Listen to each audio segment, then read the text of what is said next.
Tra le comunicazioni, come ho detto prima, io ho una comunicazione da leggere che mi ha fatto il consigliere Ceccatelli per quanto riguarda la ripresa visiva dell'audiovisiva dei consigli comunali.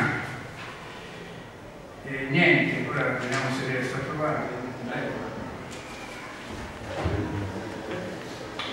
Si comunica che durante il Consiglio Comunale verranno effettuate riprese audiovisive dal gruppo consigliare partito della Rifondazione Comunista al Partito Comunista Italiano. Avremmo preferito che i lavori fossero ripresi e inseriti sul sito del Comune, ma date le risposte che abbiamo ricevuto siamo stati costretti ad agire per proprio conto.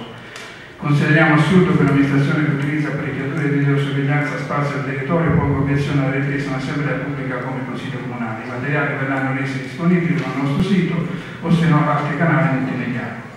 E non essendoci vincoli alla ripresa del Consiglio Comunale, da oggi o se ci saranno sedute successive, cioè tutte le volte ci sarà la ripresa, io avviserò, come prevede la legge, che ce l'avete trasmesso nel Consiglio Comunale.